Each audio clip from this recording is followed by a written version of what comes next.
atypical antidepressants. So the first atypical antidepressant, really the popular one, is the Wellbutrin. Now, here are some other ones that you might give, but I mean, guys, they really affect the same neurotransmitters. And guys, it's not as simple as a cardiac medication. And you probably hate like pharmacology, and you're probably like, I hate these videos. Actually, I love these videos, or you're maybe hating me right now because you don't get it. Really, you're never going to solidify all the chemical reactions in the entire body. It's really not going to happen unless you're a pharmacy major, or unless you go to pharmacy school. So even then, you might become a biochemical major in terms of biochemistry, and then probably master it. But guys, we're nurses, really. We have to know so much. The biggest thing is we know our nursing considerations. We know a little bit about the mechanism of action, and we know about the drug. So let's get into what we need to know. First, drugs here. You guys can write these down. The really frustrating part about these guys is they end in different things. Now you're probably saying like, oh, this one ends in ein. They can end in ein. But guess what? SSRIs also end in ein. It's like, dang. These are not SSRIs. These are atypical antidepressants. Just like in the same family as we find Wellbutrin. Okay? SSRIs are in a whole different family, as well as TCAs and MAOIs, okay? So we're really doing a lot of the same stuff here.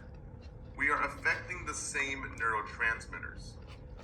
So we're either doing one of two things, affecting norepinephrine or affecting serotonin.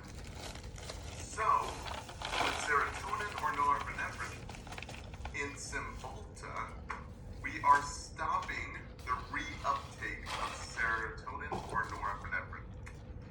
And we're basically stopping that telephone game.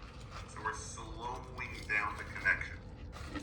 So with our serotonin, from that first patho lecture you guys saw, you should have out your little note card that shows you your little cheat sheet for serotonin. You can also pull out your little cheat sheet for norepinephrine. And if you guys have no clue what I'm talking about, that means you didn't see the first patho video. So go back to the first lecture in the introduction and watch the patho, because this is not going to make sense. So serotonin is our sleep, emotion, and remembering, and also norepinephrine is that cognitive health, also known as your levophed, increasing blood pressure. Okay? You can also increase the release of serotonin and norepinephrine to take them out of the out of the neurons itself and put them more in the synapse. We're just trying to get it out of the neurons, okay? So I know this is kind of confusing, but really just hone in on your neurotransmitters. Next is your selectively inhibiting your norepinephrine reuptake, and this is your Etronax. Now we're selectively inhibiting norepi. And if you guys have your cheat sheet and you wrote it down, you know that inhibiting norepi will inhibit blood pressure. Now serotonin, on the other hand, if we are blocking the serotonin receptors, we are basically blocking the ability to sleep, the ability to have emotion, as well as the ability to recall things, because it's SER, sleep, emotion, remembering. And if you guys don't know what this is, go back to the first video, write your little cheat sheet out. So our nursing considerations are based primarily off of the neurotransmitters, serotonin or norepinephrine effects. These are similar to SSRIs. Our atypical antidepressants are very similar to SSRIs. The really big difference is they have less sexual dysfunction. So with your SSRIs, you can be sex dysfunction. The biggest thing is that what really gets people off SSRIs is the sex dysfunction. So this may be Cymbalta may help.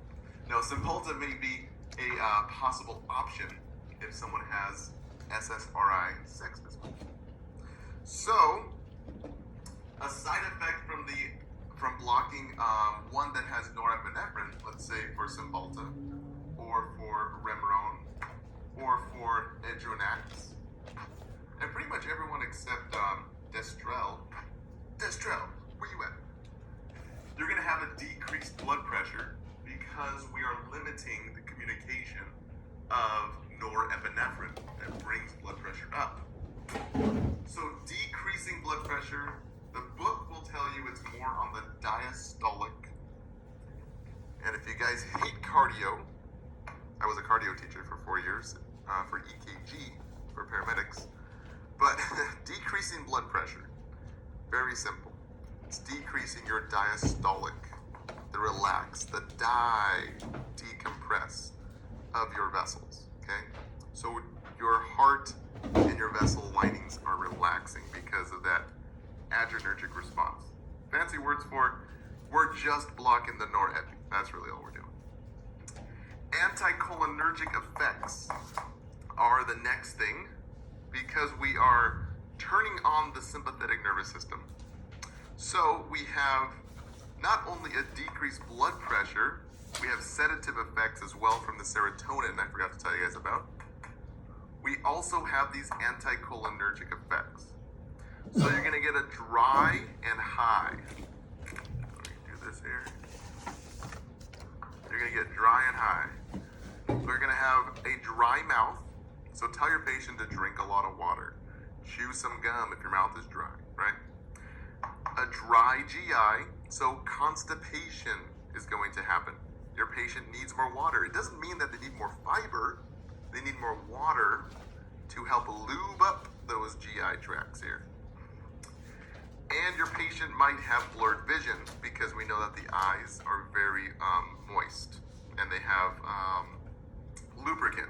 So your patient might have photosensitivity going out into the sun. Now you're going to have a high as well because we're really in anticholinergics. We're turning off the parasympathetic, rest and digest, and turning on the sympathetic, the fight and flight. And if you guys are like, I have no clue what you're talking about, man, look at the first lecture and then you know. So high means that we're turning on the heart.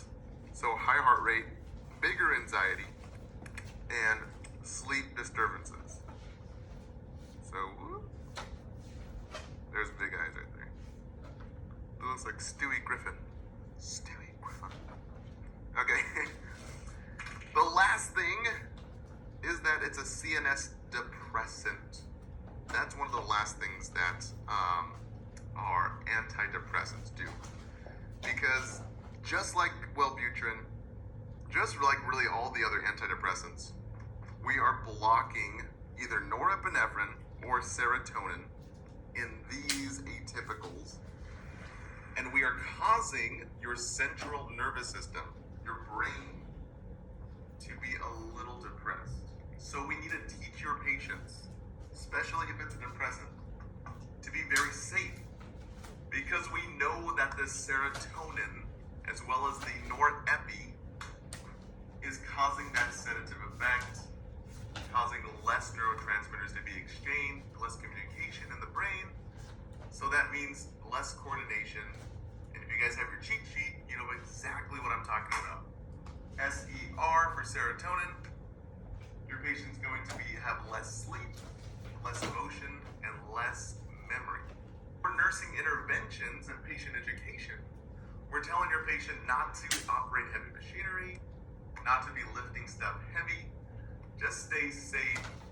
Fancy words for don't drive a car, don't drive a forklift. Don't do anything that you might feel sedated and hurt other people or yourself. So that is the biggest thing for your atypical antidepressants. I know it's a lot of information, I know. And I know you're not going to be able to grasp all of it right now. But guys, again, it's a speedboat. Nursing school is a speedboat. As long as we understand the general overview concept of what we need to know, mainly the patho, because the patho and the mechanism of action is really going to tell us what the side effects are. We know the side effects and we know how the patient is supposed to respond. We'll be able to teach the patient. And it really all leads back to the stem of pathophysiology. So thanks guys so much. Let's go on into the next lecture here.